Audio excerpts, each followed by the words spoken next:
Yes, sir. चलिए. So what is the current status of strength? How many are? 70 students are there, sir. Approximately. So my voice and screen is All visible. clear. Yes, Okay, sir. ma'am. Okay. Okay. So a very good afternoon to all of you CSC and IT students. So I guess Anushka, in yeah. please turn off your camera. Anshika, sorry. Okay, sir. Okay. So in the previous classes, I think you just gone through with different sort of queries and followed by some commands. So basically, in the previous classes, I guess you have covered all these topics. Let me recall all these topics. So we have covered database. What is the definition of database? Followed by object naming rules. I mean, kind of identifiers. Followed by commands. So you will be gone through with DML, DDL, and DQL, data query language. Then you have executed your first query, subsequent questions, then apply constraints and pertaining result set. So one thing I would like to clear that all these topics which you have covered will be covered under the heading single table DQL. Single table DQL. Now today what we are going to do, we are going to, what happened?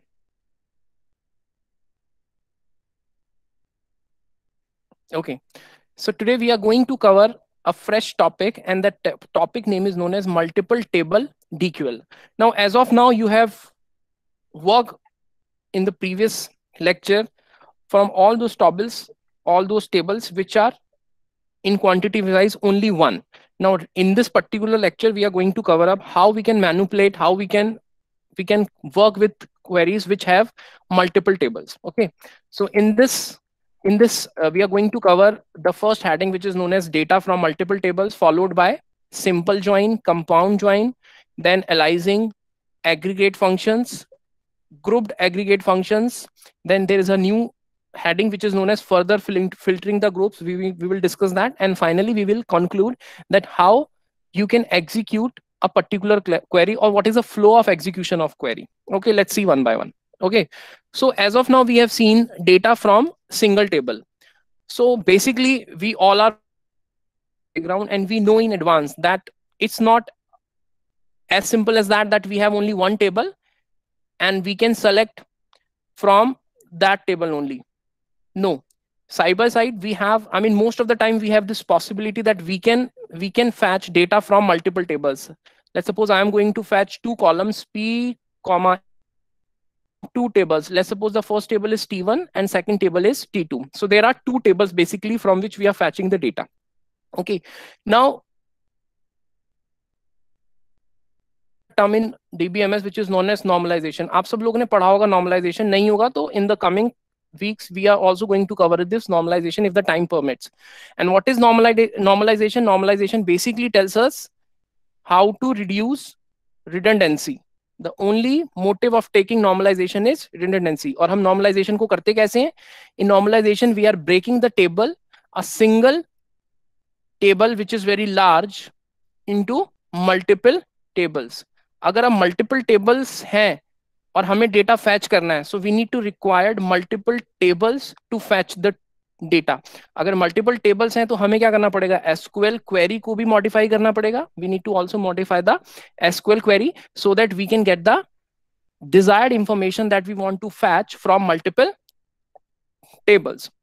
Okay, so basically what I am going to explain that SQL जब हम multiple tables की terms में बात करते हैं तो बहुत complex हो जाता है. The structure of SQL query when we have multiple tables become little bit complex हो जाएगा तो एफिशिएंसी के इश्यूज आने लगते हैं. So basically in my today's lecture we are going to sum up this lecture by taking how we can merge the tables and what sort of syntax we are going to follow for fetching the data when we have multiple tables. I guess the gist of the lecture is clear to each and everyone. Madam, are we clear on this? Students, if it is clear, फटाफट type कर दीजिए yes. ये हम क्या पढ़ने वाले हैं आज? सबको क्लियर है कि क्या पढ़ने वाले हैं आज? Yes sir, it is clear. Okay, so let's see.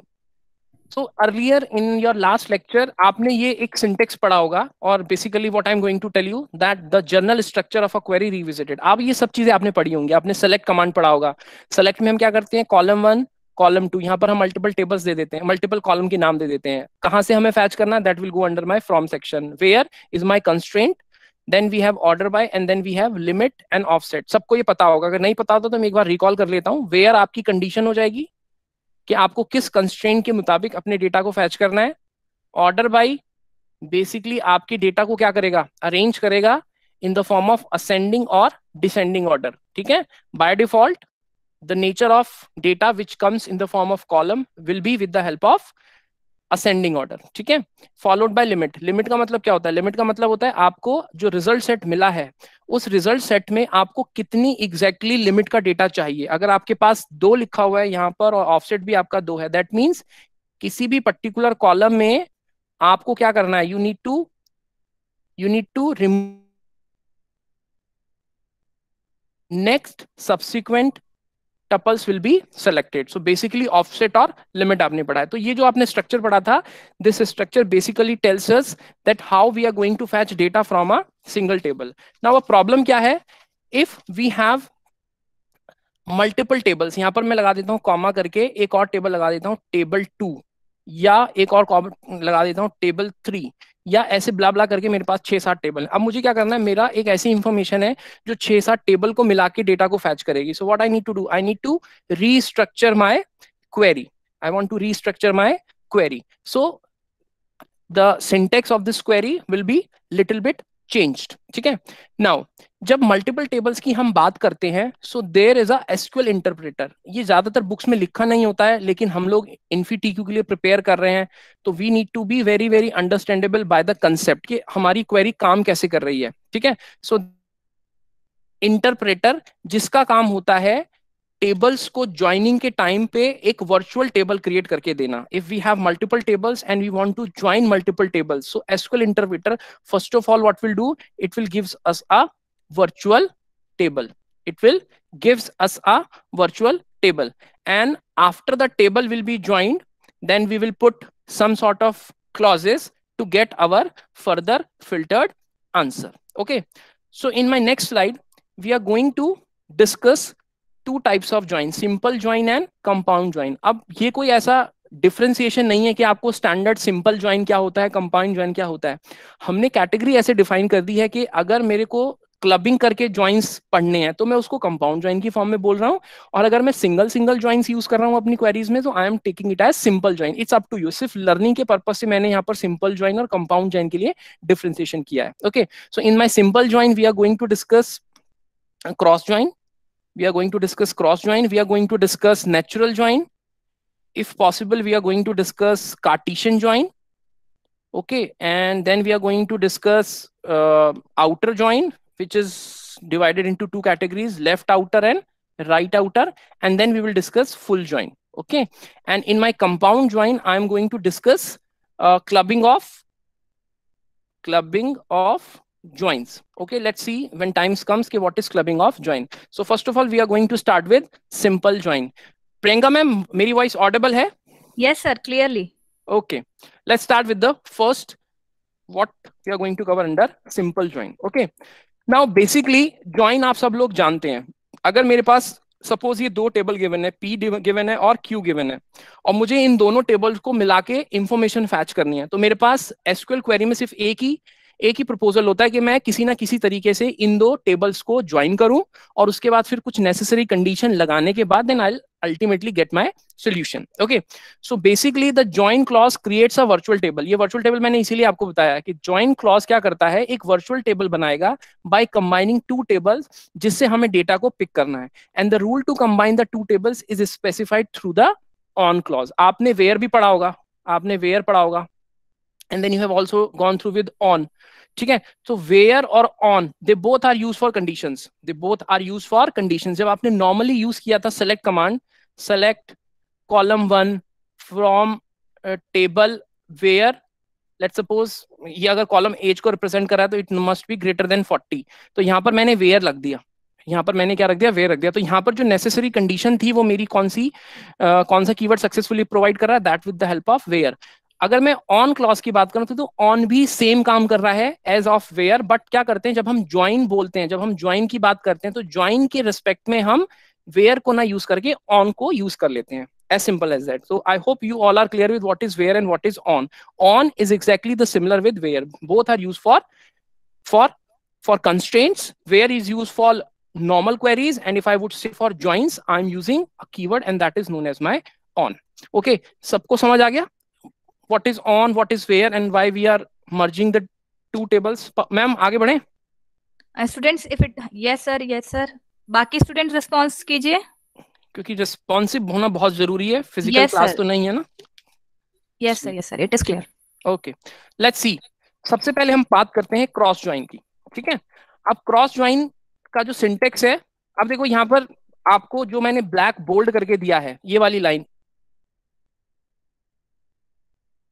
Column 1, column 2, where condition 1 and और कुछ भी आप यूज कर सकते हो। ऑर्डर बाय आपने पता है, लिमिट भी पता है और ऑफसेट भी पता है। बस यहाँ पर क्या चेंज हुआ है, यहाँ पर जो मैं इंफॉर्मेशन निकालने की कोशिश कर रहा हूं, अब वो इंफॉर्मेशन एक टेबल से ना के दो टेबल के बेसिस पे मैं फैच कर रहा हूं। I am going to fetch my information on the basis of two tables. So मैं क्या करता हूँ, सबसे पहले मैं यूज करता हूँ क्रॉस ज्वाइन। डीबीएमएस आप लोगों ने पहले भी पढ़ा होगा, आप कोई किसी भी टाइप का ज्वाइन यूज कर सकते हैं, it's up to you, you can use go with cross join, natural join, whatever you want to.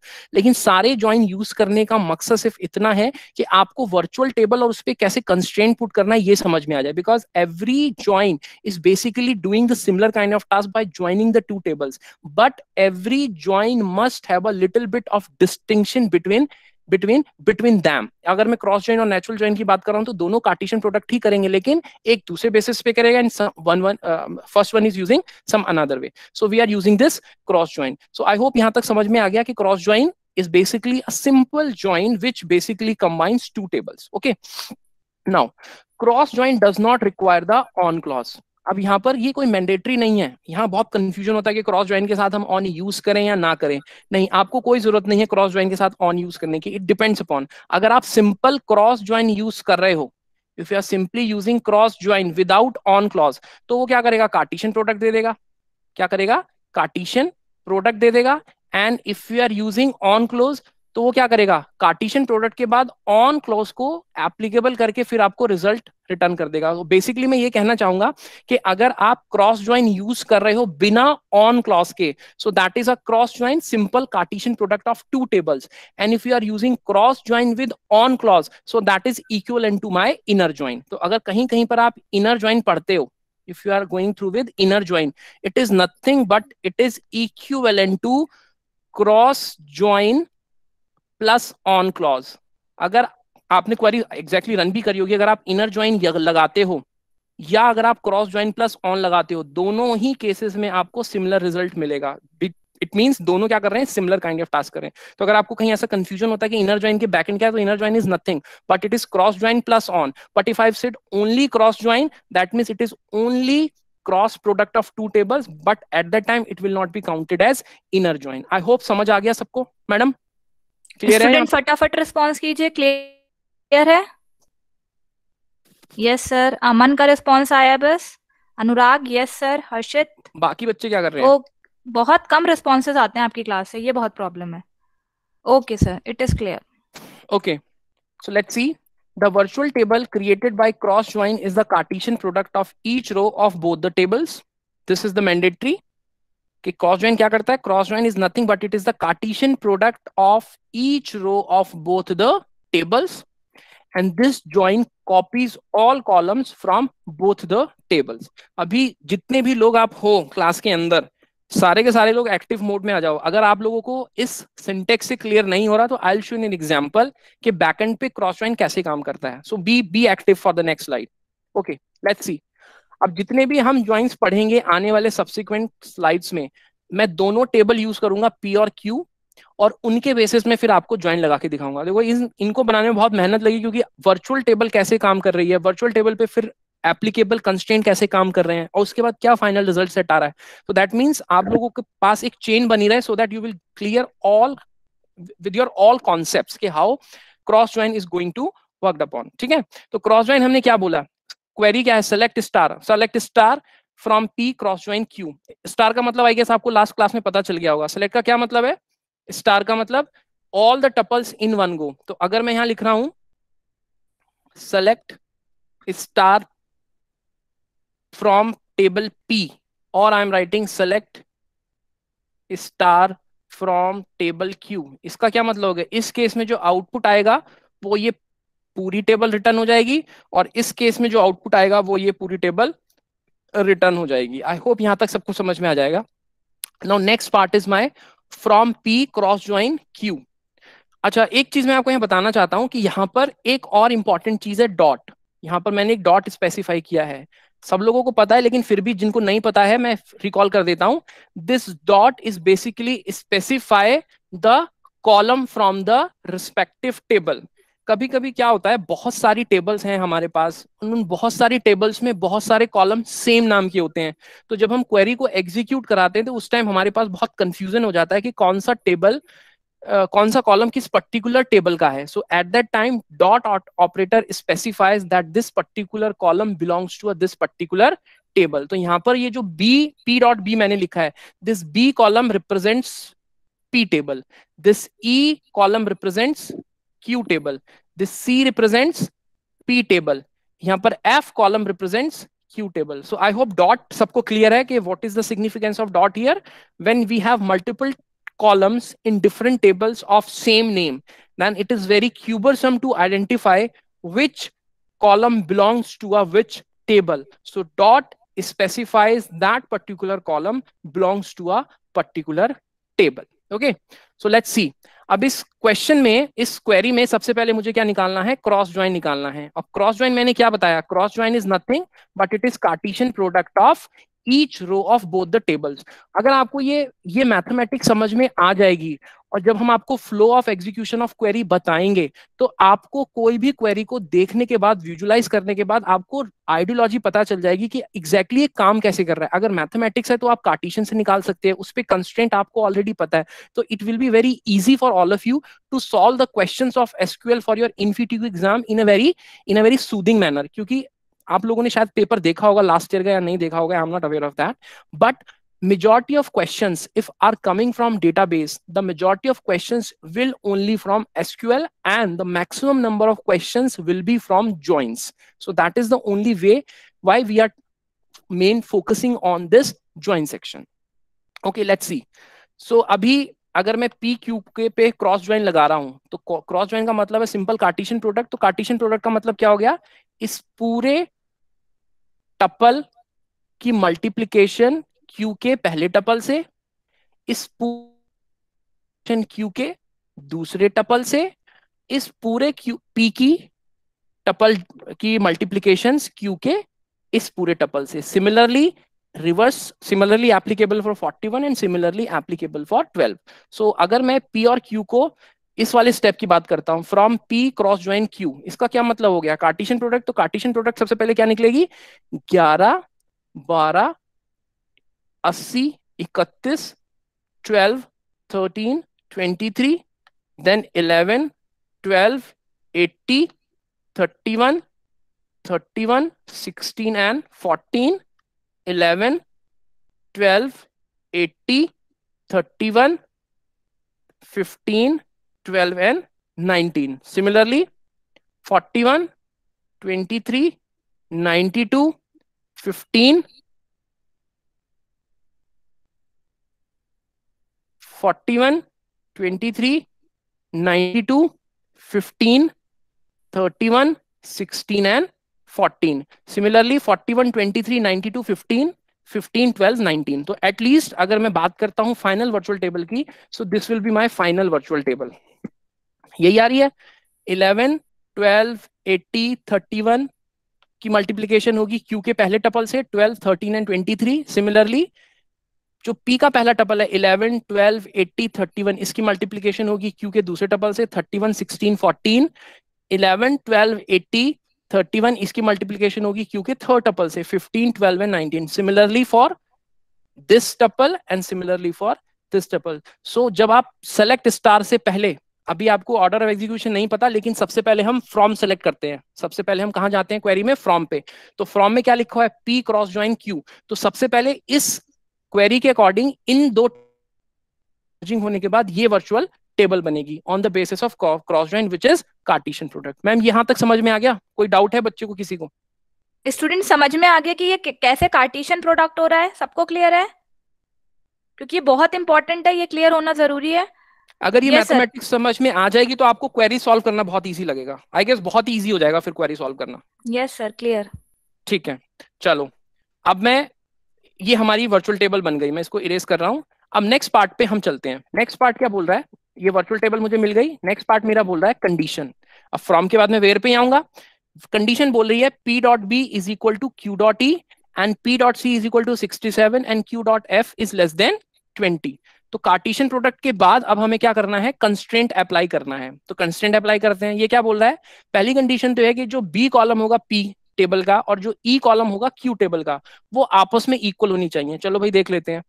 12 है यहाँ पर और यहाँ पर है 13। क्या ये दोनों इक्वल है? नहीं जी, ये इक्वल नहीं है। पारुल सर ने आपको एंड ऑपरेटर के बारे में बताया था, तो हम आगे चेक ही नहीं कर रहे, इसको फाइनल टेबल में नहीं रखेंगे।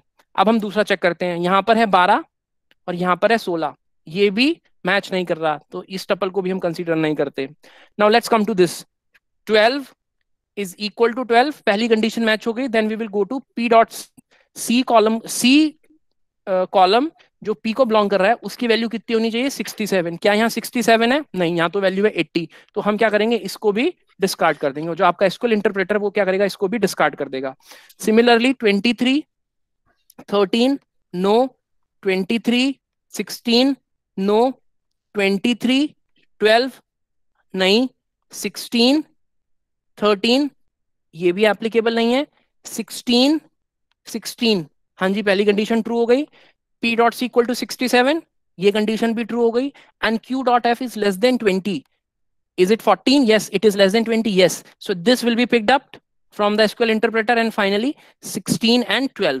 ये भी नहीं होगा. So the final result set will be this one. So 12, 16, 67, 29, 31, 16 and 14। अब देखो क्रॉस ज्वाइन हमने बहुत बार पढ़ा है, हमने बहुत जल्दबाजी में पढ़ा है, लेकिन हमें एग्जैक्टली ये पता होना चाहिए कि बेसिकली क्रॉस ज्वाइन काम कैसे कर रहा है।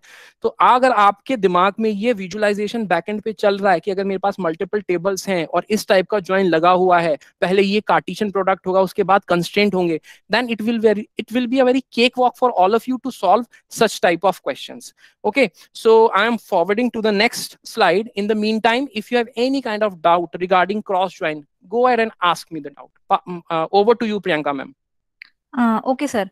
सर एक्चुअली हमने क्या इनर ज्वाइन के बारे में डिस्कस कर लिया अभी तक? अभी मैम इनर ज्वाइन के बारे में कंप्लीट डिस्कस नहीं किया है। Yes sir. सिर्फ मैंने एक फ्रेज बताया है।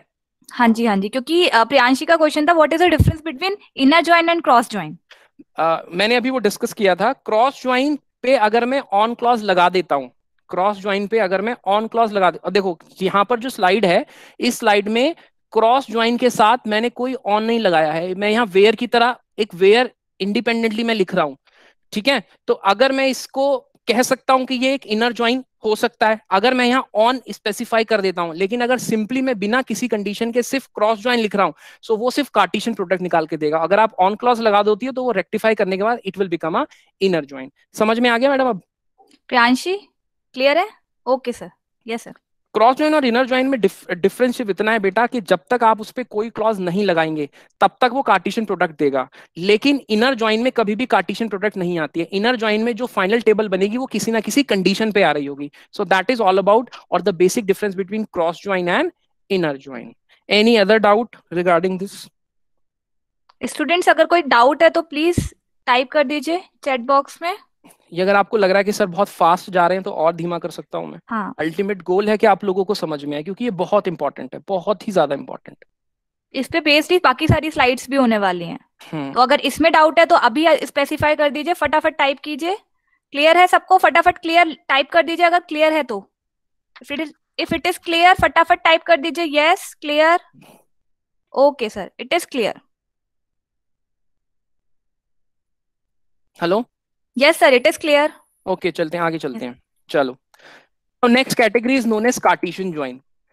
देखो कार्टेशियन ज्वाइन, अब यहां पर एक सिंपल सी बात अपने दिमाग में बिठा लो कि अगर बात हो रही है सेलेक्ट P कॉमा ए, बेसिकली यहाँ P कॉमा ए मैं कॉलम्स के नेम को रिप्रेजेंट कर रहा हूं, कंफ्यूज मत हो जाना, P टेबल नहीं है ये, from table T1 cross join table T2, या इसका सब्स्टिट्यूट मैंने लिख दिया फ्रॉम T1 कॉमा T2, तो दोनों ही इक्विवेलेंट हैं, दोनों ही क्या है, इक्विवेलेंट है, T1 क्रॉस T2 और from T1 comma T2।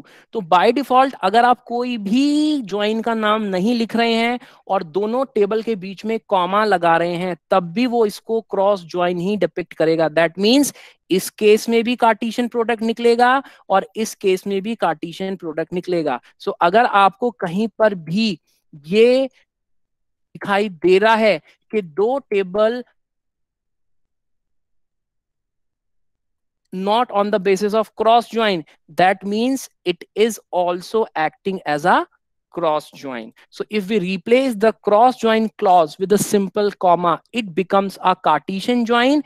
Every other aspect of this join is the same as the cross join. तो अगर मेरे पास यहाँ दो टेबल हैं P और Q, जो मैं पुरानी टेबल को रेफर कर रहा हूँ, इस वाली टेबल को, तो यहां पर कोई भी रिजल्ट में चेंज नहीं आएगा, result exactly remains the same. अगर मैं इस क्वेरी को लिख रहा हूँ select star from P comma Q, that means हम क्रॉस ज्वाइन की बात ही कर रहे हैं, but we are telling it as Cartesian join.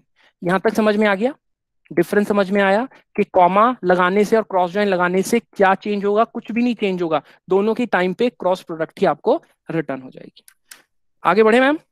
हाँ स्टूडेंट्स क्लियर है? कार्टेशियन ज्वाइन हमने 3 ज्वाइंस पढ़ लिया अभी तक, कार्टेशियन ज्वाइन, क्रॉस ज्वाइन और इनर ज्वाइन। किसी को इसमें कोई डाउट है तो फटाफट बता दीजिए, अदरवाइज आगे मूव करते हैं। Yes sir it is clear. Ankit ने बोला है क्लियर है, प्रियांशी भी बोली है क्लियर। बाकी स्टूडेंट्स रिस्पॉन्स कीजिए। ओके सर, देखिए attentive to everyone. I think बेटा अटेंटिव होना बहुत जरूरी है, आप ही के लिए इतनी मेहनत करके स्लाइड्स बना रहे हैं, इतनी मेहनत करके डिटेलिंग में एक एक चीज दिखा रहे हैं, लेकिन अल्टीमेटली समझ में आए तो फिर सारी जो मेहनत होती है वो नलीफाई हो जाती है। इसलिए बहुत इंपॉर्टेंट है कि आप लोग अपने कंसेप्ट को क्लियर करें। मैं मानता हूँ कि आप लोगों ने ऑलरेडी पहले पढ़ा हुआ होगा, लेकिन फिर भी रिवीजन के तौर पे आप क्वेश्चंस पूछ सकते हैं। चलो एनीवेज, अब हम बात करते, बेसिकली एक ऐसा ज्वाइन है जो किसी कॉमन कॉलम पे एप्लीकेबल होगा। अभी तक हमने क्रॉस ज्वाइन की बात की है, तो क्रॉस ज्वाइन में हम क्या कर रहे थे? कोई क्लॉज ही नहीं लगा रहे थे, तो क्रॉस ज्वाइन में तो सिंपल कार्टेशियन प्रोडक्ट ही हो रहा था। नेचुरल ज्वाइन में भी कार्टेशियन प्रोडक्ट होगा, नेचुरल ज्वाइन में भी कार्टेशियन प्रोडक्ट होगा, लेकिन natural join side by side कुछ और भी कहता है। वो क्या कहता है? देखो ध्यान से, following is the general format of the statement. अब ये वाली लाइन, ये वाली लाइन, ये वाली लाइन हर स्लाइड में कॉमन मिलेगी, जहां पर चेंज है वो मैं आपको बता रहा हूं। हम नेचुरल ज्वाइन प्रेफर कर रहे हैं from table 1 natural join table 2, ठीक है। तो नेचुरल ज्वाइन क्या कहता है? It does not require on clause. मत लगाइए आप ऑन क्लॉज, क्योंकि नेचुरल ज्वाइन के साथ इनबिल्ट होता है। दैट मीन्स अगर मैं इसको ओपन करने की कोशिश करूं तो बैकएंड पे ये मुझे कुछ इस तरीके से प्रोजेक्ट करता है, नेचुरल ज्वाइन, ठीक है। अगर मेरे पास दो टेबल हैं, सपोज ये दो टेबल हैं, और इन दो टेबल के बीच में एक ए है, एक बी है, एक सी है, एक डी है। अभी मैं एक और टेबल बना रहा हूं ए बी, और यहाँ एक और टेबल बना रहा हूं, ध्यान से देखना सारे लोग, यहाँ बना रहा हूं ए और सी। कुछ इस टाइप से मैंने दो टेबल बनाई। तो देखो यहाँ पर अगर मैं कहता हूं natural join A natural join B, A natural join B, अब इस वाली चीज पे आ जाओ। This join looks for a common column to apply join. This join looks for a common column, मतलब सबसे पहली कंडीशन नेचुरल ज्वाइन की ये है कि अगर आप किन्हीं दो टेबल के बीच में नेचुरल ज्वाइन लगा रहे हैं तो दोनों टेबल के बीच में एक कॉमन कॉलम होगा ही होगा। अगर वो कॉमन कॉलम नहीं है तो क्या होगा? Natural join automatically cross join में कन्वर्ट हो जाएगा। समझ आ रही है मेरी चीज? दैट मीन्स अगर मैं यहां लिख रहा हूं ए नेचुरल ज्वाइन बी, अब इस सिनेरियो में देखो दो टेबल हैं, सॉरी मैं इसको A1 कर देता हूं, कंफ्यूजन ना हो, और इसको मैं कर देता हूं B1 टेबल, ठीक है। तो A1 नेचुरल ज्वाइन B1। सो सी नेचुरल ज्वाइन लगाने के लिए मिनिमम कंडीशन क्या है कि दोनों के बीच में एक कॉमन कॉलम होना ही है। अब इन दोनों के बीच में तो कॉमन कॉलम है ही नहीं, लेकिन मैं लिख नेचुरल जाऊं तो नेचुरल ज्वाइन ये नहीं कि इस वाले केस में एरर रिटर्न करेगा, वो एरर रिटर्न नहीं करेगा, वो रिटर्न करेगा इन दोनों टेबल का कार्टेशियन प्रोडक्ट। जो क्रॉस ज्वाइन में कार्टेशियन प्रोडक्ट आएगी वो यहां आपको मिल जाएगी। यहां तक समझ में आया? जल्दी से बताओ। क्लियर है स्टूडेंट्स यहां तक? बहुत इंपॉर्टेंट पॉइंट बताया सर ने। Yes sir, it is clear. Okay अब इस दूसरे सिनेरियो की हम बात करते हैं। मैं इसको ब्लू कर देता हूं। अगर अब मैं यहां बात कर रहा हूं, अब मैं लिख रहा हूं इस टेबल का नाम है A1 और इस टेबल का नाम है B1। अब मैं यहां लिख रहा हूं A1 नेचुरल ज्वाइन B1। अब देखो इन दोनों टेबल के बीच में हमारी जो मिनिमम कंडीशन है कि एक कॉलम कॉमन होना चाहिए, वो हमें मिल गया, वो हमें मिल गया। अब ये आगे मूव करते हैं। So virtual table is created by selecting only दो टपल्स। अब इस केस की हम बात करें A1 natural join B1 when we have a common column. अब इस केस में कॉमन कॉलम मिल गया तो कार्टेशियन प्रोडक्ट तो होगा ही होगा, कार्टेशियन प्रोडक्ट होगा ही होगा, लेकिन कार्टेशियन प्रोडक्ट के साथ साथ एक और चीज होगी।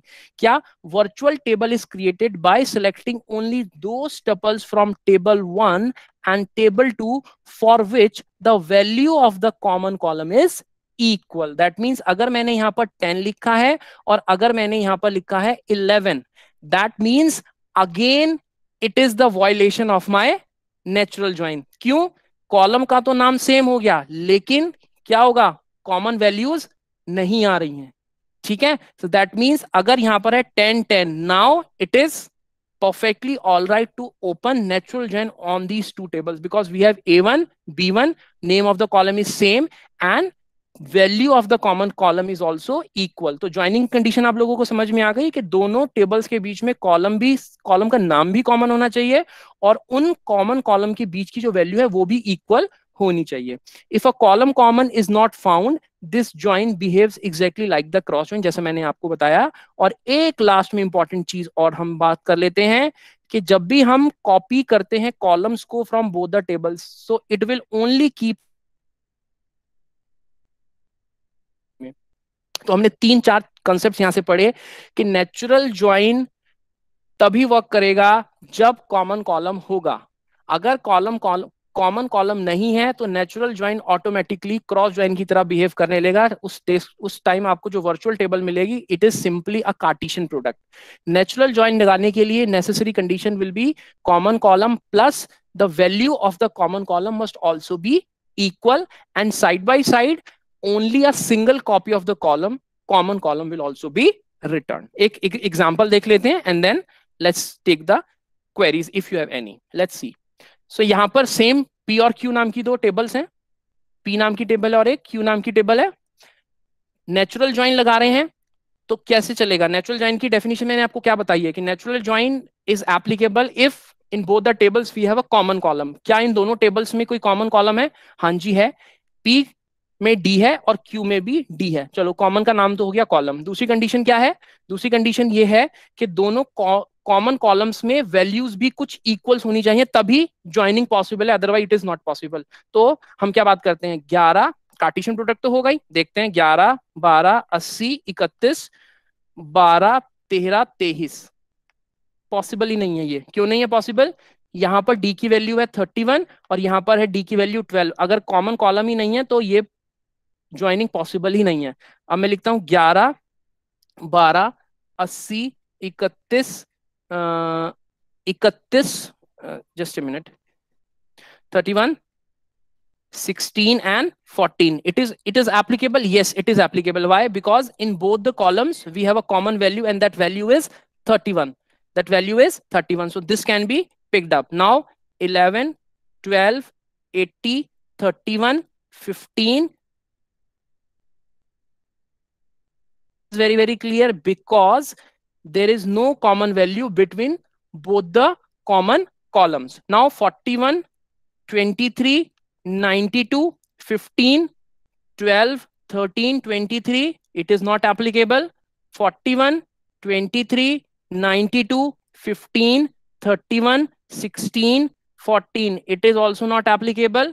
41 23 90 15 12 and 19 it is applicable. अब हम बात करते हैं इस वाले टपल की 12 16, 67, 29. दैट मीन्स इसके साथ किसी भी टपल का कॉम्बिनेशन नहीं हो सकता, because in this case there is no common value.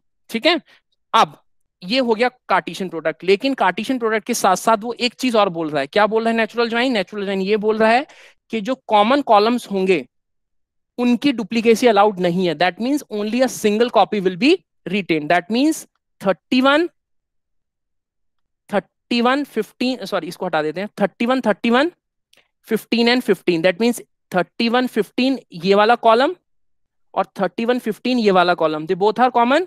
इनकी एक सिंगल कॉपी ही कंटेन होगी, तो जो फाइनल वर्चुअल टेबल बनेगी that will be like this. ठीक है, 11, 12, 80 दोनों का कॉमन, 31, 16, 14, 41, 23, 92 दोनों से कॉमन, माय नेचुरल ज्वाइन। यहां तक सबको समझ में आ गया वर्चुअल टेबल नेचुरल ज्वाइन की कैसे बनी? Ma'am over to you. Students clear है? सबको क्लियर है नेचुरल ज्वाइन में क्या डिफरेंस है क्रॉस ज्वाइन के कंपैरिजन में? सबको क्लियर है स्टूडेंट? फटाफट टाइप कर दीजिए यस क्लियर फटाफट। रिस्पॉन्सेज बहुत कम आ रहे हैं एज यूजुअल, आप लोग रिस्पॉन्ड नहीं करते हैं, ये बहुत प्रॉब्लम है आपकी क्लास के साथ।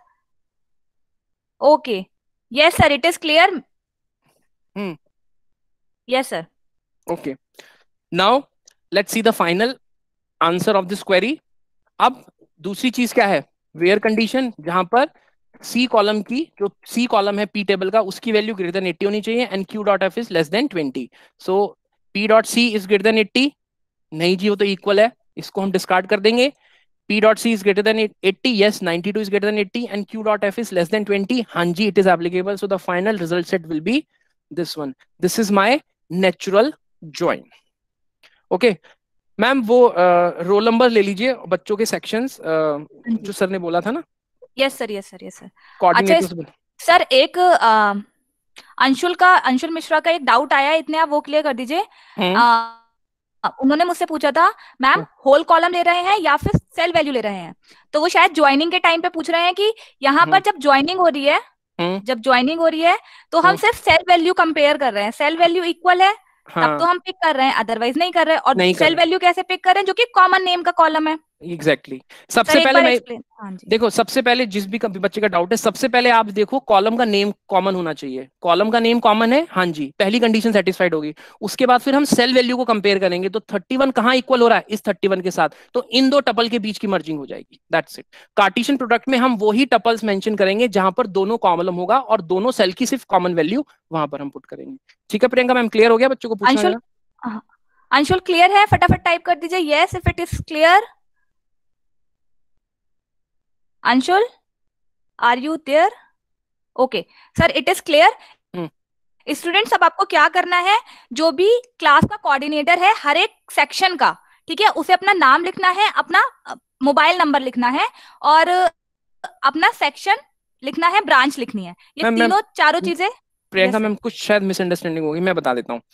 देखिए स्टूडेंट्स, कभी कभी क्या होता है कि जब हम क्लासेस जो हमारी हो रही हैं इनके हम कभी लिंक फ्लोट करते हैं, या कभी कभी हमें कोई बहुत वैल्यूएबल इंफॉर्मेशन, या अभी जैसे टाइम आने वाले टाइम में टेस्ट सीरीज लॉन्च होंगी, तो टाइमली वो आप इंफॉर्मेशन आप लोगों को मिल जाए। तो इसलिए हमें क्या करना है, हर एक सेक्शन से ऐसे 2 बच्चे चाहिए जिनको हम वो इंफॉर्मेशन पास कर सके, ताकि वो बच्चे आगे वो वैल्यूएबल इंफॉर्मेशन पास कर दें। तो प्लीज कोई भी 2 स्टूडेंट हर एक सेक्शन से, हर एक ब्रांच से अपने अपने नाम, फोन नंबर, सेक्शन और ब्रांच मेंशन कर दो, ताकि वो हम अपने रिकॉर्ड में सेव कर लें और टाइम्स टू कम वो हम आपको फ्लोट कर दें। इतना सी रिक्वेस्ट है आप लोग। IT 1, IT 2 4 हमारे पास है ना, IT 3। हाँ, तो 2 बच्चे हमें CS A सेक्शन से चाहिए होंगे, 2 बच्चे CS B सेक्शन से, 2 बच्चे CS C, अगर 3 सेक्शन है तो, and similarly applicable for IT। Students अभी तक मेरे पास अक्षित का सिर्फ उन्होंने रोल नंबर टाइप कर दिया है, जबकि हमने अटेंडेंस नहीं मांगी है। क्या क्या इन्फॉर्मेशन लिखनी है? देखिए अपना अपना नाम लिखिए, अपनी ब्रांच लिखिए, अपना सेक्शन लिखिए और अपना मोबाइल नंबर लिखिए बस। श्वेतांक क्लियर है? सर प्लीज स्टूडेंट टाइप कर रहे होंगे तो मे भी टाइम लगे। ओके, ध्रुव आया है सेक्शन ए से आईटी। श्वेतांक ने भी लिख दिया है सेक्शन ए से सीएस। ठीक है, सेक्शन ए से हमें मिल चुके हैं, सेक्शन ए से दोनों ब्रांचेस के मिल चुके हैं। बाकी स्टूडेंट्स, बाकी ब्रांचेस के, सॉरी बाकी सेक्शन के ब्रांचेस तो दो ही हैं, आईटी और सीएस। आप लोगों के बेनिफिट के लिए कोई भी बन जाओ यार, ऐसी क्या बात है। लेकिन रिस्पॉन्सिबल बंदा होना चाहिए जो ये रिस्पॉन्सिबिलिटी ले पाए। ओके, सेक्शन बी से हमारे पास आ गया है सीएस में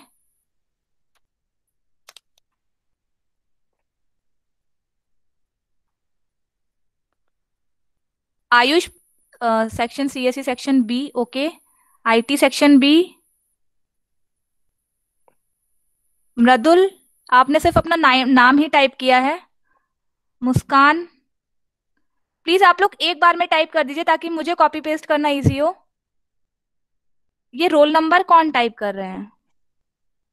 अटेंडेंस के लिए थोड़ी बोला है, अटेंडेंस जब होगी तब आप लिख देना। अभी जो रोल नंबर इन्फॉर्मेशन नहीं टाइप करना है स्टूडेंट्स, बस अपना नाम दे दीजिए, सेक्शन। हाँ जी, बाकी स्टूडेंट्स, बाकी ब्रांच, बाकी सेक्शंस के प्लीज फटाफट कर लीजिए काम, टाइम वेस्ट हो रहा है अदर।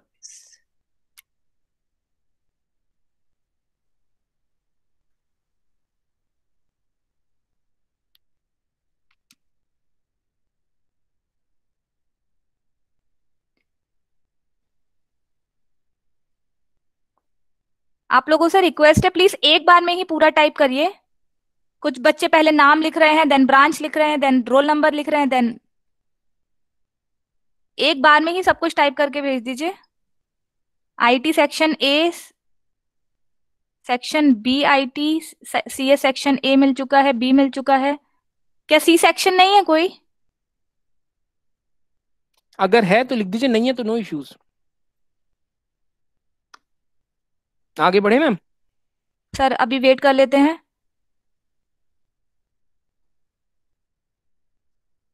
ओके सर, कंटिन्यू करते हैं। ठीक है सर। ठीक है, चलो। So I am considering natural join is clear to each and every individual of this class. Okay. Now next is my left join. ठीक है, लेफ्ट join क्या बोलता है? That syntax of left join is from table 1 left join table 2 and on table 1 dot column name is column 1 is equal to table 2 dot column 1. Basically ये क्या बोलने की कोशिश कर रहा है कि अगर आप लेफ्ट ज्वाइन लगा रहे हो, अगर मुझे P और Q पे लेफ्ट ज्वाइन लगाना है, there is a table P and there is a table Q. So left join, सबसे पहले आपको देखना लेफ्ट हैंड साइड में कौन सी टेबल है। लेफ्ट हैंड साइड में हमारे पास टेबल है P और राइट हैंड साइड में हमारे पास टेबल है Q. तो जो लेफ्ट वाली टेबल होगी उसके सारे टपल्स आएंगे, लेफ्ट वाले टेबल के सारे टपल्स आएंगे, और राइट वाले टेबल के सिर्फ वही टपल आएंगे जहां पर मैचिंग हो रही होगी, जहां पर मैचिंग हो रही होगी। Let's see one by one. I think syntax तो सबको क्लियर ही होगा कि फ्रॉम यूज करना है। फ्रॉम में हमने लगाया left join followed by on clause, and on clause is basically equality. Okay, let's see now in the case of left join it is mandatory to put on clause. अभी तक हमने natural join की बात करी है, अभी तक हमने क्रॉस ज्वाइन की बात करी है, अभी तक हमने कार्टेशियन ज्वाइन की बात करी है. तो क्रॉस ज्वाइन के अंदर हमने कहा डज नॉट रिक्वायर, जरूरत नहीं है. अगर आप क्रॉस ज्वाइन निकाल रहे हो तो सिंपल कार्टेशियन प्रोडक्ट होगा, ऑन क्लॉज लगा दोगे तो बाइफर्केशन के बाद वो इनर ज्वाइन बन जाएगा. ठीक है, कार्टेशियन ज्वाइन में हमने क्या देखा था, कॉमा लगाएंगे तो प्रोडक्ट आ जाएगी, फिर से वो किस में कन्वर्ट हो जाएगा, इनर ज्वाइन में. नेचुरल ज्वाइन में इनबिल्ट ऑन होता है, उसमें भी लगाने की जरूरत नहीं है, क्योंकि नेचुरल ज्वाइन तभी एप्लीकेबल होगा जब दोनों टेबल के बीच में कॉमन कॉलम होगा और उन कॉलम के बीच में जो सेल्स होंगे वो भी कहीं ना कहीं इक्वल होंगे. ठीक है, लेकिन in the case of left join it is mandatory to put on clause. Now virtual table कैसे बनेगी? Virtual table is picking all the values from the left table, जैसे कि मैंने अभी बोला, all the values from the left table plus matched values from the right table, और null in case of no match. अभी तक हमने नल की बात नहीं करी थी. लेफ्ट ज्वाइन एक ऐसा ज्वाइन है जिसमें हम नल भी हमें मिलेगा, और null in case of no match. Two tuples are set to be matching if the value of the common column is the same. समझ आ रही है?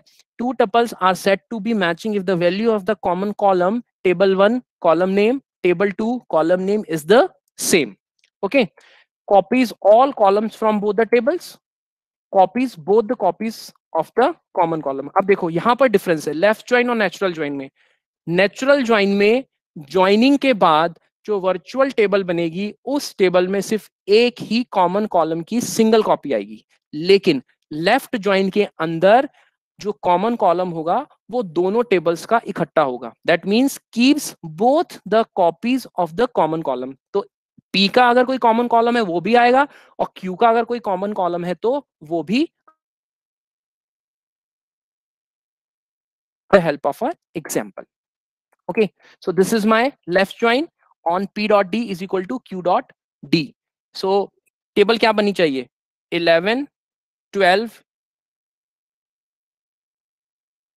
सारे टपल्स आएंगे 41 23 मुझे सोचना नहीं है मैं सारी की सारी वैल्यूज लिख रहा हूँ 12 16 67 29। मैं अगेन अगर आपको यही समझाने की कोशिश कर रहा हूँ अगर आपको मैथमेटिक्स ज्वाइंस की क्लियर है तो जितनी भी आप एसक्यूएल क्वेरीज लगाने वाले हो बहुत सिंपल हो जाएंगी, बहुत ही ज्यादा। 11 12 80 31 41 23 92 15 12 16 67 29। ठीक है, अब 11 12 80 31 31 के कॉरेस्पॉन्डिंग क्या कॉमन होना चाहिए बताओ 31, यही कॉमन होगा 31 16 14।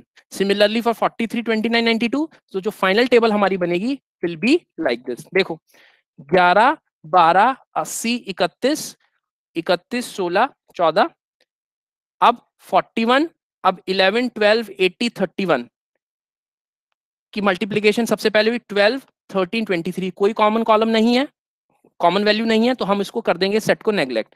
सिमिलरली 11 12 80 31 31 16 14। हाँ जी, अब देखो जो वर्चुअल टेबल बन रही है उसमें 31 की दो कॉपीज बनी है, इस वाले सेल में 31 है और इस वाले सेल में भी 31 है। Why is it so? Because natural join allows to sustain और to keep both the copies of the from both the tables. यहाँ पर दो कॉलम्स हैं, एक P डॉट डी और एक Q dot D. Natural left join है, that is why we are putting two values. ठीक है, नाउ सिमिलरली 41 23 92 15 15 12 19। अब देखो 29 के कॉरेस्पॉन्डिंग कुछ भी एप्लीकेबल वैल्यूज नहीं है, so they all will go under the category of null. यही हमने यहाँ देखा था। क्या देखा था? virtual table is created by picking all the values from the left table plus matched values from the right table or null in case of no match. So I hope the logic is clear. अब हम इस पे condition लगा देते हैं कि P dot C must be greater than 79 and Q dot F must be less than 20. कहां पर एप्लीकेबल है? This P dot C is greater than 79. Very good, हाँ जी है। Q dot F is less than 14, हाँ जी है। 92 भी बड़ा है, हाँ जी है। 19 is less than, yes. So the final result set will be my these two tuples in the final result table. Ma'am समझ आ गया लेफ्ट ज्वाइन? कोई डाउट हो तो पूछ लीजिए। प्रियांशी का डाउट है कि अगर हम इक्वालिटी की कंडीशन ना दें क्वेरी में तो ultimately it will return only the Cartesian product. It will return the Cartesian product, क्योंकि लेफ्ट ज्वाइन के साथ मैंडेटरी है ऑन क्लॉज लगाना। मतलब आप समझ लो कि अगर आप ऑन क्लॉज नहीं लगा रहे हो, नेचुरल ज्वाइन में भी इनबिल्ट ऑन क्लॉज लगाओगे तभी वो नेचुरल ज्वाइन की तरह परफॉर्म करेगा। लेफ्ट ज्वाइन में तो ऑलरेडी आपको लगाना ही पड़ेगा, क्योंकि सिंटेक्स जो है वो ये देखिए मैंने ब्लैक इसलिए करके दिया है, यहाँ पर ये जो पूरा ब्लैक बोल्ड है it is complete syntax of left join. अगर इसमें ये वाला पार्ट मिसिंग है तो सिंपली कार्टेशियन प्रोडक्ट ही रिटर्न होगी। ठीक है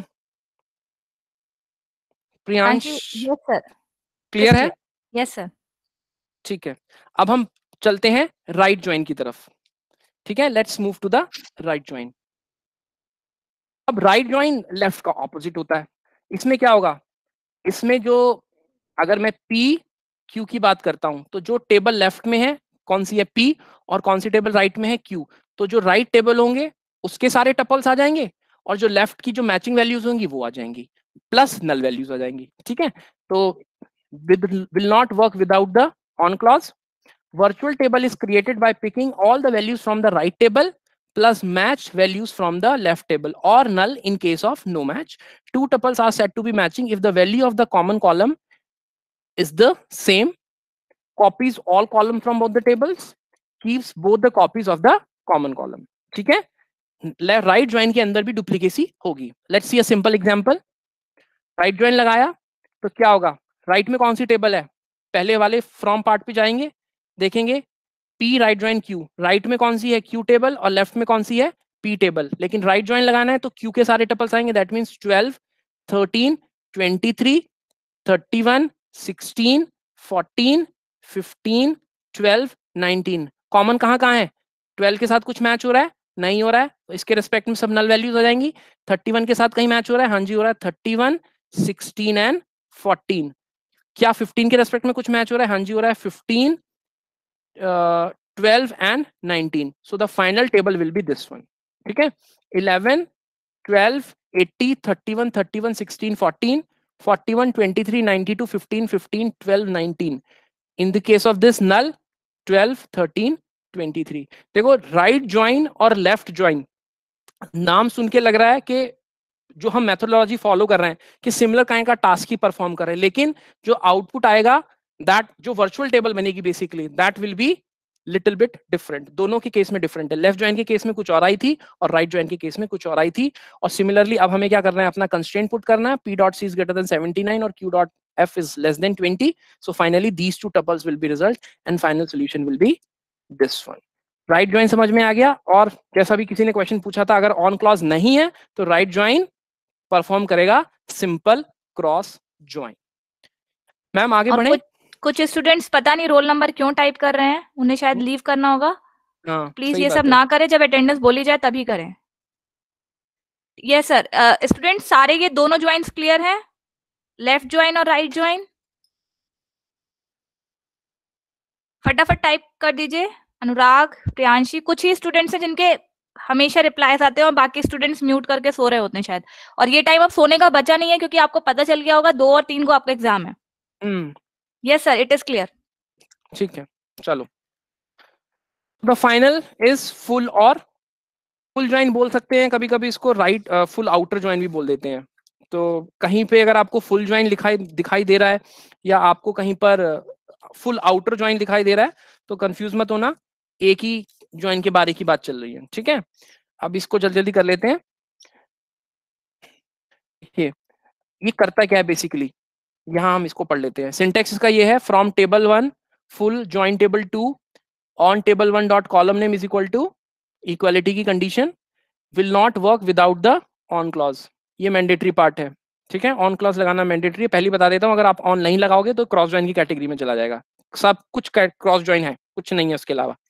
कंडीशन लगाओगे तभी वो इंडिपेंडेंट ज्वाइन की तरह वर्क करेगा। Now the join table will contain all tuples from both the tables.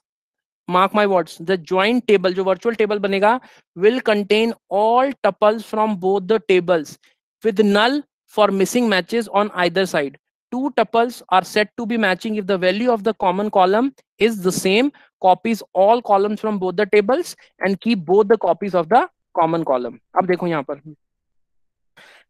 11 12 80 31 final table ही दिखा देता हूँ।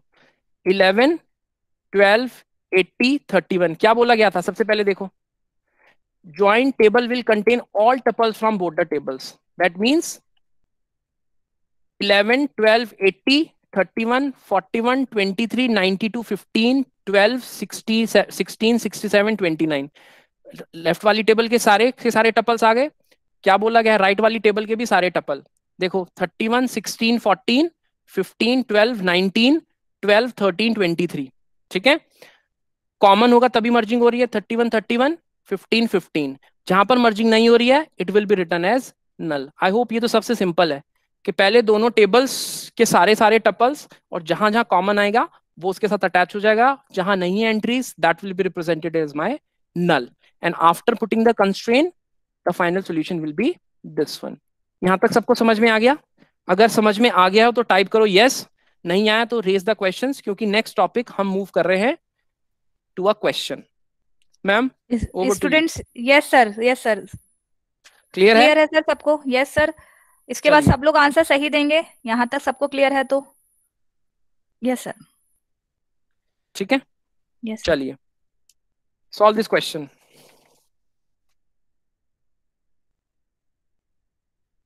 टेक योर टाइम, जल्दबाजी की जरूरत नहीं है, पेन और पेपर ले लो, आराम से सॉल्व करो।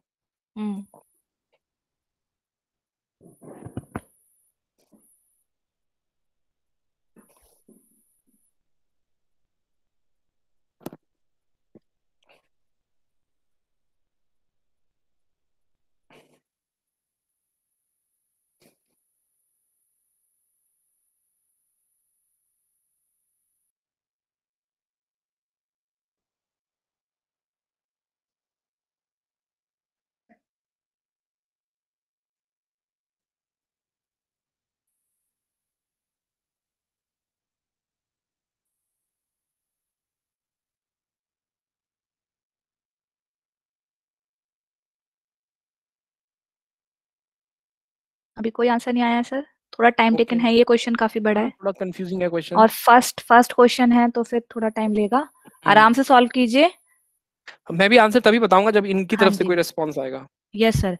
अभी हम 1 मिनट का और टाइम ले लेते हैं सर। हाँ, no issues ma'am.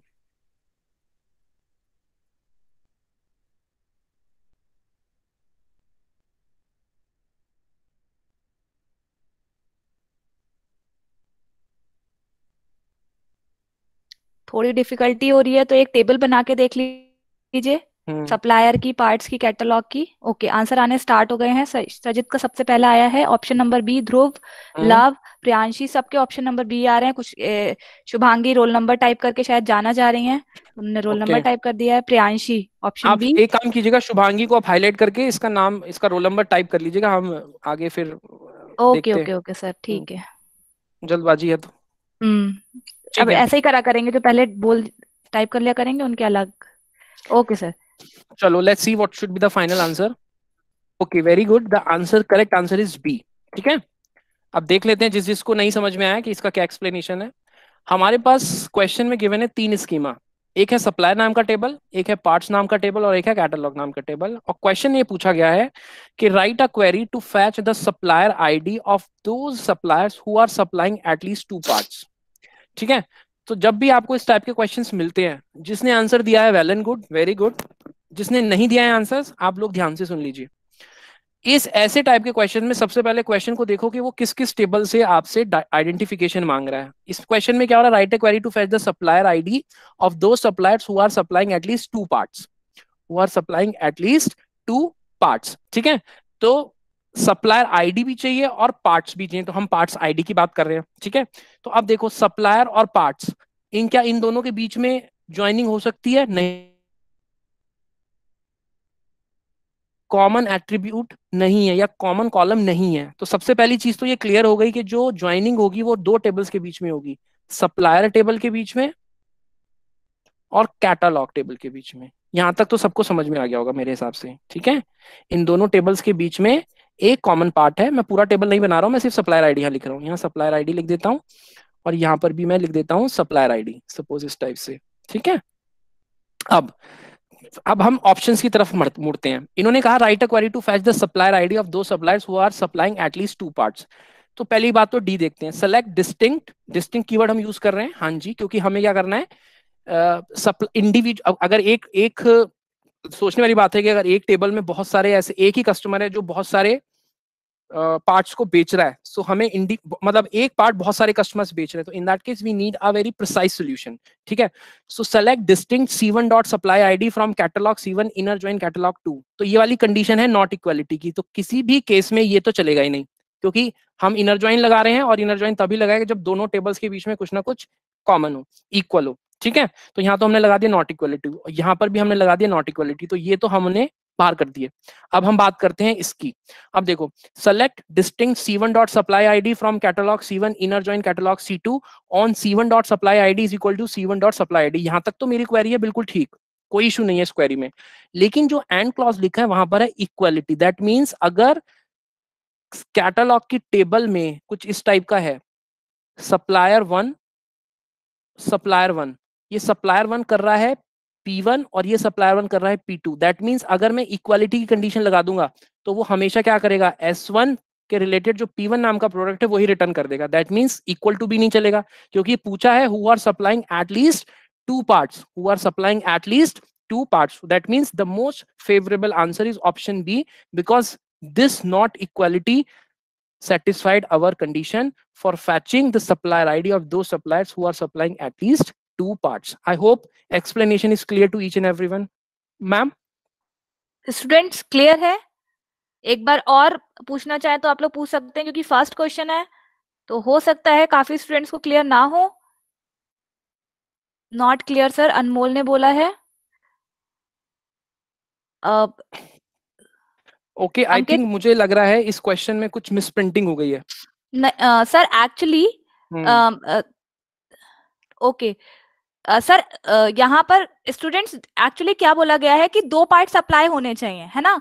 Yes okay तो एग्जैक्टली मैं जो गलत डिटेल्स है वो कैटलॉग। हाँ हाँ मैं यस सर, मैं गलत प्रेडिक्ट कर गया इसको मैंने क्वेश्चन और फ्लेवर यस पढ़ सर। लिया यस तो हमें करना है write a query to fetch the supplier ID of दो suppliers who are supplying at least two parts yes exactly very correct so we are going to have catalog with catalog yes exactly we are going to have catalog with catalog so select distinct c1 dot supply id from catalog c1 inner join that means हमने क्या करना है हमने एक ही table के ऊपर उसके साथ दूसरा इनर ज्वाइन लगा दिया तो इनर ज्वाइन में क्या होगा पहले कार्टेशियन प्रोडक्ट निकलेगा उसके बाद we are going to apply the on clause and finally we will get the answer logic तो वही रहेगा ठीक है clear on this Divya clear है? देखिए इसका सिंपल सा लॉजिक है। सप्लायर एक सप्लायर की टेबल होगी जिसमें सप्लायर की डिटेल्स होंगी, एक पार्ट की टेबल होगी जिसमें पार्ट्स की डिटेल होंगी, और एक कैटलॉग की टेबल होगी यस जिसमें बताया जाएगा कि कितने कौन से सप्लायर ने कौन कौन से पार्ट्स परचेज किए हैं। तो हमें जो काम होगा जब हमें ये फाइंड आउट करना है कि ऐसे सप्लायर बताने हैं जिन्होंने 2 पार्ट सप्लाई करे हैं, तो हमें किससे काम पड़ेगा? कैटलॉग की टेबल से। और ऑब्वियसली उस टेबल में सप्लायर की आईडी तो सेम होनी चाहिए, लेकिन जो पार्ट की आईडी है वो डिफरेंट होनी चाहिए, क्योंकि डिफरेंट होनी चाहिए एटलीस्ट 2 पार्ट्स सप्लाई होने चाहिए। ठीक है, तो okay which means option number B is correct. Option number B is correct okay clear है चल students? Divya are we clear clear है on ma'am? This okay Divya, और किसी को कोई डाउट है?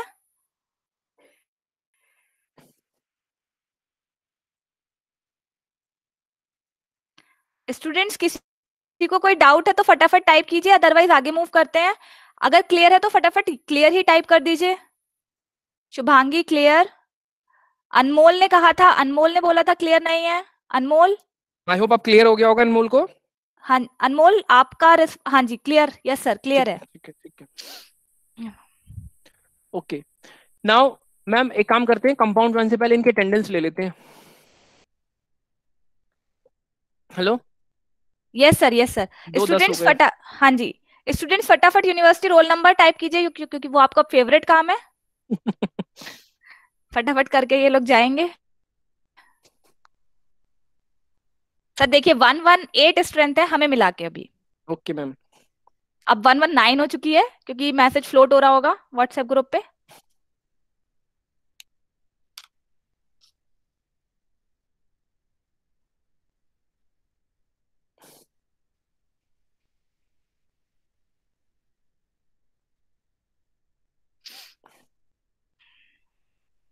एक मिनट और है स्टूडेंट्स, फटाफट टाइप कीजिए।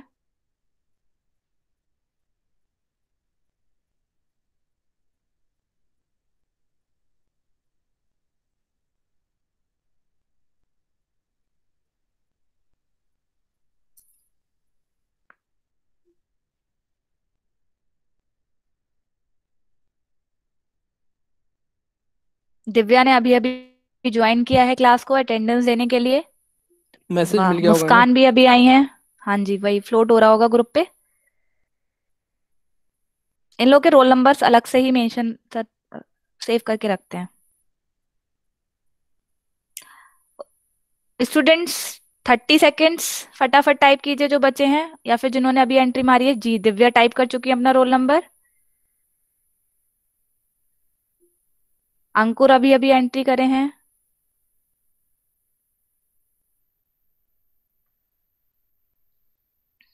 सर स्टार्ट करते हैं, बस ओके आप लोग टाइप करना बंद कर दीजिए अब।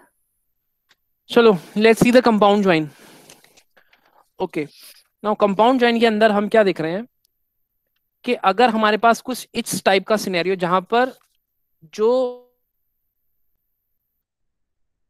हो रही है there are some joins in which we are having some sort of clubbing so that comes under the category of compound join basically ऐसा कोई कुछ ज्वाइन नहीं है लेकिन हम रिप्रेजेंटेशन में आपको बता देता हूँ ठीक है so multiple join statements can be clubbed to create compound join statements following point should be noted about such compound join statements ठीक है सिंपल सी एक लॉजिक है देखो यहाँ पर select column name from tab 1 join type tab 2 join type tab 3 that means अगर आपके पास कुछ इस टाइप का है यहाँ मैं इसको क्वेरी में कन्वर्ट कर देता हूँ फ्रॉम ए टेबल यहाँ लिख देता हूँ मैं inner join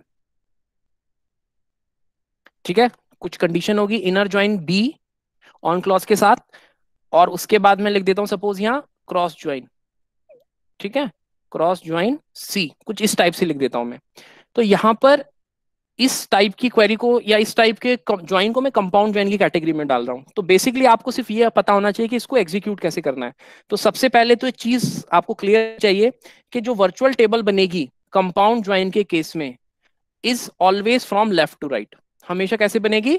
left to right. That mean सबसे पहले A inner join B applicable होगा और इनकी जो वर्चुअल टेबल आएगी, इनकी जो वर्चुअल टेबल आएगी उसके साथ क्रॉस ज्वाइन होगा सी का, उसके साथ क्रॉस ज्वाइन होगा सी का। बस यही इसका एक जिस्ट है कंपाउंड ज्वाइन यूज करते वक्त, यही आपको याद रखना है। क्या करना है? Virtual table is created by processing the join clause to join type type 3। और एग्जीक्यूट कैसे होगा? जो सबसे पहले लेफ्ट में आपका ज्वाइन होगा उसकी वर्चुअल टेबल के कॉम्बिनेशन के साथ आपको क्या करना है? नेक्स्ट ज्वाइन को फॉरवर्ड करना है।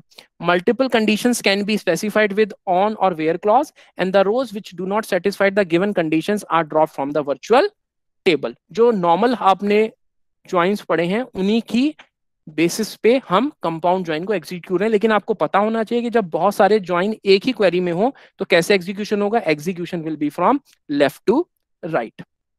Up to here any confusion? बता दिया करो भाई जल्दी जल्दी। कोई कंफ्यूजन है स्टूडेंट्स? कोई हाँ, कंफ्यूजन है? क्योंकि आगे हम लोग इससे टफ टफ टॉपिक्स पढ़ेंगे तो यहाँ तक क्लियर नहीं होगा तो प्रॉब्लम हो जाएगी। Clear clear Anmol, Harish, Harshit, clear है सर? ठीक है, चलो let's move to the next part. On and where are interchangeable not just in the context but somewhere else too. मैंने आपको बता दिया था कि ऑन और वेयर कहाँ करते हैं। बेसिकली ज्वाइन के साथ ऑन क्लॉज यूज होता है और नॉर्मल कंडीशंस के साथ क्या यूज होगा? वेयर। ठीक है, now next come is aliasing. इसको जल्दी से देख लेते हैं क्योंकि बहुत ज्यादा डिफिकल्ट नहीं है। एलाइजिंग का मतलब for the sake of readability of complicated queries, column and table names can be given short aliases using the as clause or simply white space will also work.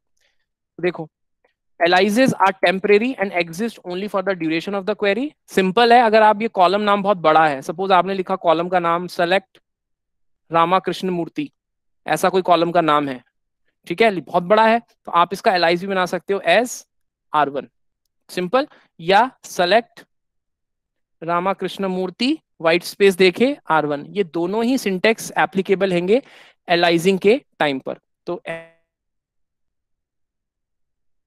नाम भी एलाइज कर सकते हो और टेबल का नाम भी एलाइज कर सकते हो। Table 1 as aliases 3 full join लगाया, टेबल 2 एज एलाइज 4। या दूसरा सिंटेक्स है कि अगर आपने एज कीवर्ड यूज नहीं किया, if you are not using as keyword, तो सिंपल एक व्हाइट स्पेस लगाने के बाद भी एलाइज यूज कर सकते हो। दैट मीन्स दोनों syntax are applicable, both the syntax are applicable for aligning my column name and table name। समझ में आ गया यहाँ तक? आई गेस इसमें तो कोई डाउट नहीं होगा, जल्दी से लिख दो यस यस। फटाफट यस यस टाइप कर दीजिए, इसमें तो कुछ है नहीं, सब आप लोगों को पता ही होगा पहले से ही। बस एक रिस्पॉन्स, दो रिस्पॉन्स, अच्छा अब आने स्टार्ट हुए हैं, ठीक है। लग चलो रहा है लंच करके आलसी हो गए हैं लोग। ठीक है स्टूडेंट्स, ओके सर आगे बढ़ते हैं। जल्दी से इस क्वेश्चन को सॉल्व करके मुझे आंसर दो। आराम से सॉल्व कीजिएगा।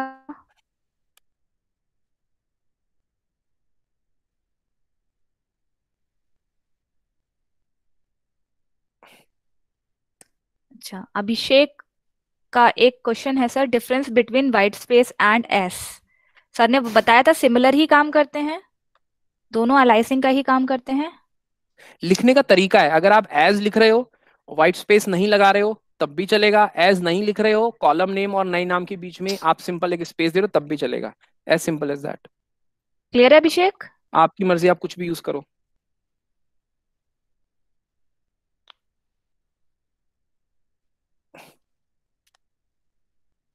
अभिषेक इफ इट इज क्लियर फटाफट यस टाइप कर दीजिए। अच्छा, अभिषेक क्वेश्चन सॉल्व करने में बिजी हो गए शायद।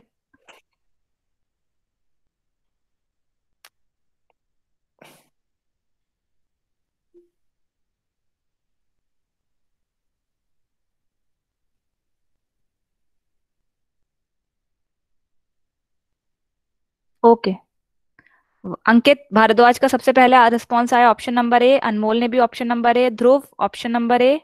अच्छा मैम, गुड गुड गुड। अभी किसी एक दो स्टूडेंट का नाम लिखना जिसने ऑप्शन का आंसर सही दिया है। और उसका माइक ओपन करा के पूछना कि अगर ऑप्शन ए है तो क्यों है।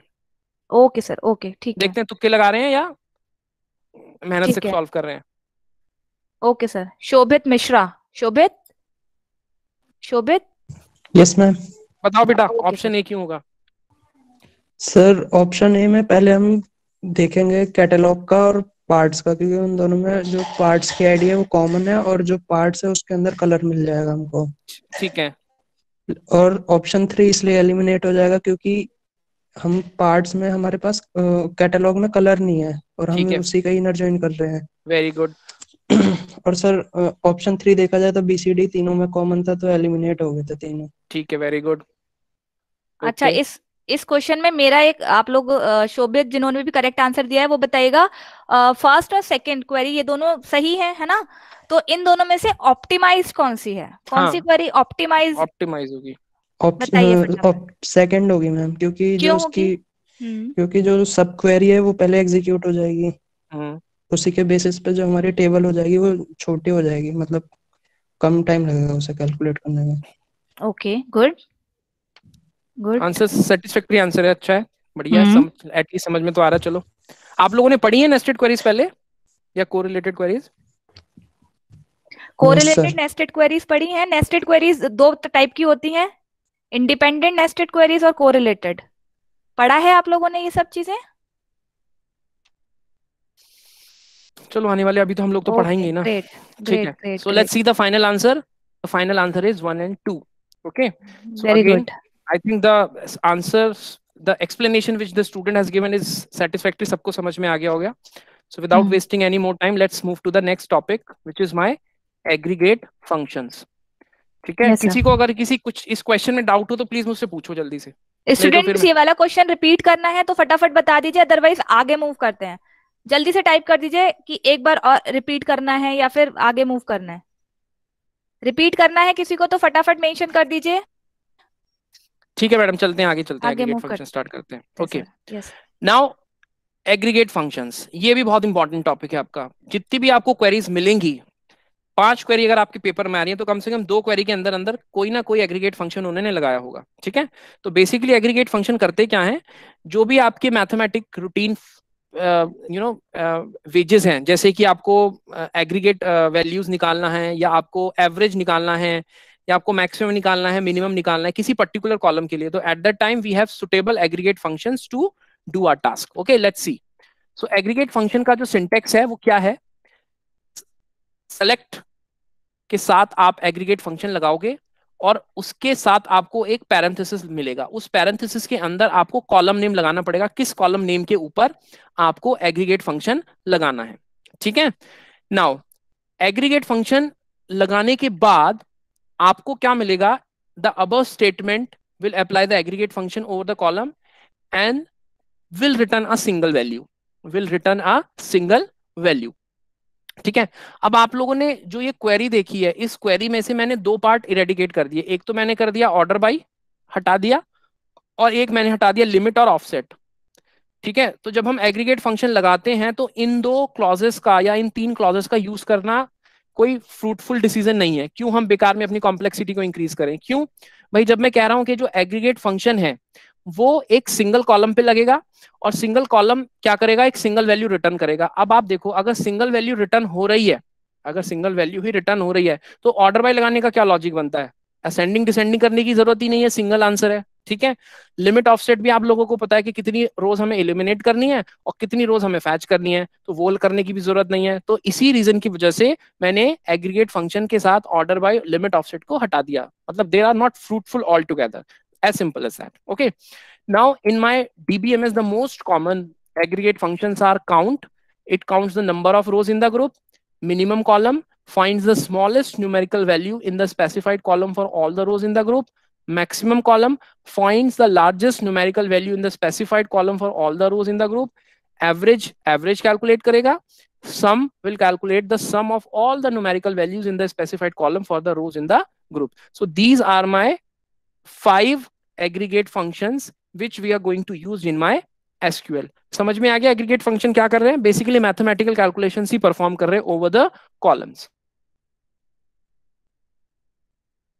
बहुत सिंपल क्वेश्चन है, सिर्फ ये चेक कर रहे हैं कि एग्रीगेट फंक्शन में आपको समझ में आया है, क्रॉस जॉइन समझ में आया है कि नहीं समझ में आया। सॉल्व करके बहुत मुझे इजी आंसर, क्वेश्चन है, बहुत इजी फटाफट क्वेश्चन है। आंसर भेजना। हम्म।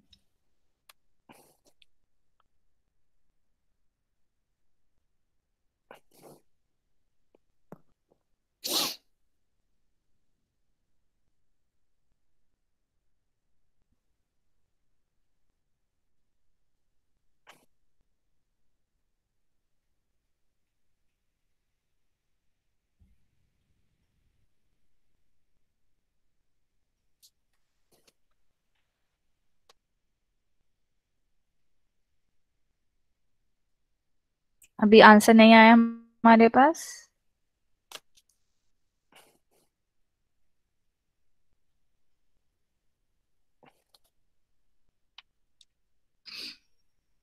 स्टूडेंट्स ओके, कार्तिक कार्तिक का आंसर आया ऑप्शन नंबर बी। हम्म, ओके, उसके अलावा अभी तक एक स्टूडेंट ने ही आंसर किया है, बाकी लग रहा है सो गए हैं सबके सब। इतना टफ तो क्वेश्चन है भी नहीं है स्टूडेंट्स। जो पढ़ टफ रहे। टफ थे वो आपने जल्दी कर दिए थे रिप्लाई, और ये बहुत इजी है तो आप लोगों के रिस्पॉन्सेज नहीं आ रहे हैं। बताइए जल्दी से।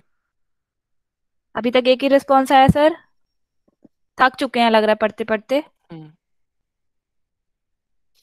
मैम 7 मिनट का टाइम है, चलो मैं यही क्वेश्चन मैं एक्सप्लेन कर देता हूँ, आप इनको तो, ये तो एक्टिव मोड में ओके, आएंगे ही नहीं, ठीक है। ये लास्ट। हर्षित, ऑप्शन सर एक का ऑप्शन डी हर्षित ने बोला है। हम्म, बाकी स्टूडेंट सो गए क्या? इतना तो टफ क्वेश्चन नहीं है।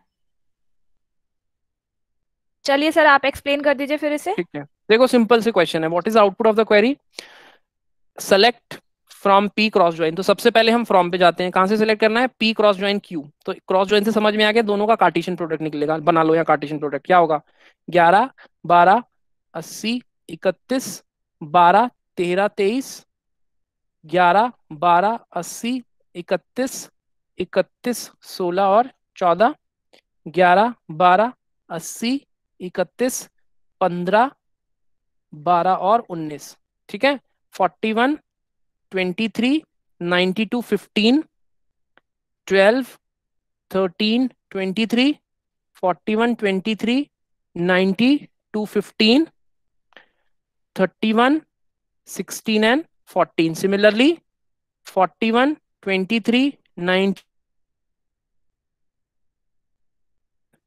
19। अब लास्ट वाले टपल के लिए चलेंगे, 12 16 67 29 12 13 23 31, सॉरी 12 16 67 29 31 16 14 12 16 67 29 15 12 19, ये कार्टेशियन प्रोडक्ट आ गया। कंडीशन क्या बोल रही है, where P dot C is greater than और इक्वल टू 80। अब इसमें सी क्या है, A B and C, that means कौन कौन से सेलेक्ट हो जाएंगे, ग्रेटर देन और इक्वल टू 80। एक तो ये सेलेक्ट हो जाएगा, ग्रेटर देन और इक्वल टू 80, ये सेलेक्ट हो जाएगा, ये सेलेक्ट हो जाएगा, ये सेलेक्ट हो जाएगा, ये सेलेक्ट हो जाएगा, ये सेलेक्ट हो जाएगा, और बाकी 67 67 इनको हम कर देंगे डिस्कार्ड। उसके बाद क्या बोला है, सम क्यू डॉट डी, सम, अब फ्रॉम चल गया, वेयर हो गया, अब हम एग्रीगेट फंक्शन लगाएंगे, sum Q dot D, Q dot D A B C D, calculate कर लेंगे। The correct answer will be option number D. तो जिसने भी आंसर डी दिया है, your choice is correct, the correct answer is 116। अभी तक इसमें कोई डाउट हो तो आप मुझे बता दो जल्दी से। स्टूडेंट्स किसी को कोई डाउट है? हालांकि काफी सारे स्टूडेंट्स ने डी ऑप्शन दिया था, लेकिन इतना इजी क्वेश्चन होने के बावजूद आपने मैथमेटिकल कुछ मिस्टेक करी है, क्योंकि अनमोल ने बोला था ऑप्शन नंबर ए। बाकी जो हमने स्टार्टिंग में आया था कार्तिक का ऑप्शन नंबर बी आया था आई थिंक, बाकी सबने ऑप्शन डी ही बोला था। तो इतने इजी क्वेश्चन को मैथमेटिकल अपना जो मिस्टेक करते हो उस चीज से एक मार्क्स मत गवाना, आराम से सॉल्व करना इनफीटीक्यू में, ठीक है। सर स्टार्टिंग में ही लव की एक क्वेरी थी। लव, आप क्लास में हैं अगर अभी तो प्लीज सर से पूछ सकते हैं। हाँ पूछ लो जल्दी से। लव,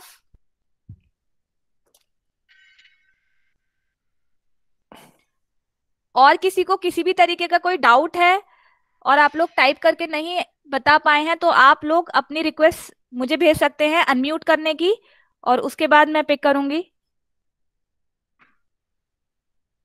किसी को किसी भी तरीके का डाउट है?